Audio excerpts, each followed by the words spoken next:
చెప్పండి. దాని గురించి కూడా మాట్లాడదాం.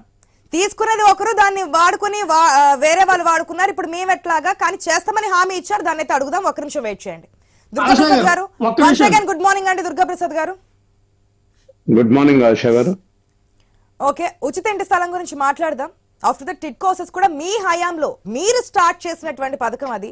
దానికి ఆనాడు మేము చేశాం కాబట్టి జగన్మోహన్ రెడ్డి ఎక్కడిదక్కడ పక్కన పెట్టారు, జగన్ అన్న కాలనీలు అని చెప్పి మళ్ళీ ఆయన స్టార్ట్ చేశారని చెప్పి మీరు ప్రతిపక్షంలో ఉన్నప్పుడు గత ప్రభుత్వంలో మాట్లాడిన కామెంట్స్. ఓకే, టిడ్కోసెస్ గురించి కూడా మాట్లాడదాం, ఎందుకంటే దాంట్లో కూడా లబ్ధిదారులు ఉన్నారు, అక్కడ కూడా ఇబ్బందులు ఉన్నాయి.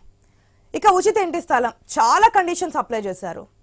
ఒక బిగ్ ట్విస్ట్ అని చెప్పొచ్చు లబ్ధిదారులకి. ఎప్పుడో ఇల్లు వచ్చిన వారికి కూడా ఇప్పుడైతే అర్హత లేదు అంటున్నారు. కొంతవరకు కొన్ని ఎవరికైతే లేని వారికే సంక్షేమ పథకాలు అందినప్పుడు ఫుల్ ఫ్లెజ్డ్గా అందరికీ అందాయి అని అనుకోవచ్చు. కానీ ఎప్పుడో ఉన్న వాటికి కూడా ఇప్పుడు ఇవ్వము అని చెప్పడానికి రీజన్ ఏంటి అనేది. ఆశా గారు, ఇప్పుడు ఏదైనా ఒక సంక్షేమ పథకం వచ్చిందంటే ఖచ్చితంగా దానికి రూల్స్ అంటే ప్రోటోకాల్స్ ఉండాలి ఖచ్చితంగా. ఎవరికి ఇవాళ పేదలు బీపీఎల్ బిలో పావర్టీ లైన్ అనేది ఎట్లా గుర్తించాలా, ఏదో ఒక నామ్స్ పెట్టాలి. కాబట్టి నామ్స్ ఇవాళ ప్రభుత్వం పెట్టింది. పెడితే ఇప్పుడు మీరు చాలా అంటే ప్రతిపక్షాలు నిన్నటి నుంచి మాట్లాడుతున్న ఇష్టం వచ్చినట్టు, ఏది మీకు సంక్షేమ పథకం వస్తే అది సంక్షేమ పథకం కాదండి, హౌసింగ్ స్కీమ్. చెప్పండి మరి, ఈ దేశాన్ని ఎటుగా తీసుకుపోదామా? ప్రతి ప్రభుత్వాలు వచ్చినప్పుడల్లా లక్షల ఇళ్లు పేదవాళ్ళకని చెప్పి కేటాయించి, డబ్బు కేటాయించి, ఇళ్ల స్థలాలు కేటాయించి చేస్తుంటే ప్రతిసారి రొటీన్ అయిపోయి పోతా ఉంది. అయితే ఇళ్ల స్థలాలు గత ప్రభుత్వాలు ఇచ్చిన వాటిని ఏం చేశారు, వీళ్ళు అమ్ముకున్నారు. వాళ్ళ పేరు మీద లేవు. ఇప్పుడు లేని వాళ్ళకి ఖచ్చితంగా పేరు మీద ఇళ్ల స్థలాలు ఎవరికైతే ఉండవో వాళ్ళకి ఖచ్చితంగా ఇస్తారు. ఇప్పుడు నేను అంటున్నా, మామూలుగా మనం ఆర్థిక వ్యవస్థను కూడా చూడాలి కదా ఇష్టానుసారంగా. పోయినసారి వాస్తవంగా గత ప్రభుత్వం చేసినటువంటి పుణ్యం ఇది. టిడ్కో ఇళ్లు కొన్ని లక్షల ఇళ్లు కట్టున్నాయి, 80 to 90% కంప్లీట్ చేసినాం. కొంచెం బడ్జెట్ పెట్టి 10% అవి కంప్లీట్ చేసి వాళ్ళకి ఇచ్చేసి ఉంటే వాళ్ళు ఇన్ని ఇళ్ల స్థలాలు ఇవ్వాల్సిన అవసరం లేదు.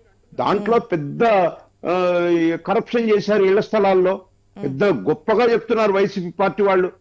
ఇళ్ల స్థలాలు గ్రామాలలో మండలాలలో ఉన్న వాటిని, ఊరు బయట ఉన్న వాటినో లేకపోతే చెరువుల్లో మునిగిపోయిన వాటినో దళారీ వ్యవస్థ చేశారండి. 5 లక్షలకు కొంతమంది కొనుక్కొని ప్రభుత్వానికి 40 లక్షలు 50 లక్షలు బ్రహ్మాండంగా నడిచింది. అందులో అది దాని మీద ఎంక్వైరీ నడుస్తుంది. ఎన్ని వీళ్ళు ఇళ్ల స్థలాలు ఎంత కేటాయించారు, ఎంత కొన్నారు, ఎక్కడెక్కడ ఎంత కొన్నారు, దాని మీద నడుస్తుంది ఖచ్చితంగా. దాని మీద కమిషన్ కూడా వేయబోతున్నారు. ఇళ్ల స్థలాలు ఎప్పుడు కూడా పేదవాళ్ళకు అందాలా, బిలో పావర్టీ లైన్.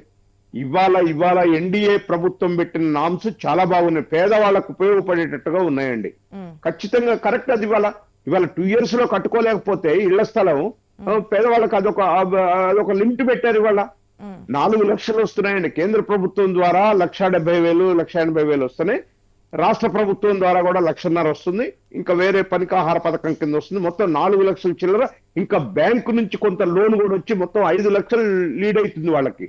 ఖచ్చితంగా పేదవాళ్ళు, ఇల్లు లేని వాళ్ళు ప్రభుత్వం ఇచ్చిన ఆశయానికి కట్టుబడి ఉండాలంటే ఆ ఇల్లు 2 years లో కంప్లీట్ అయిపోద్ది.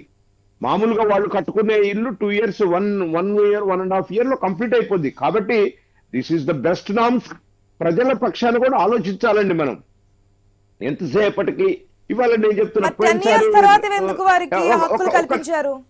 2 years తర్వాత. ఒక నిమిషం దుర్గాప్రసాద్ గారు, 2 years అనేది టైం లిమిట్ ఇచ్చారు. ఎందుకంటే ఆ స్థలాన్ని అట్లాగే ఉంచుకొని మరి ఎవరికైనా అమ్మేస్తారేమో అని చెప్పి అనుమానం. కాబట్టి లబ్ధిదారుడు సొంతింటి కళ నెరవేర్చడం కోసం 2 సంవత్సరాలు గృహ నిర్మాణం చేపట్టాలి అప్పుడే అని చెప్పి.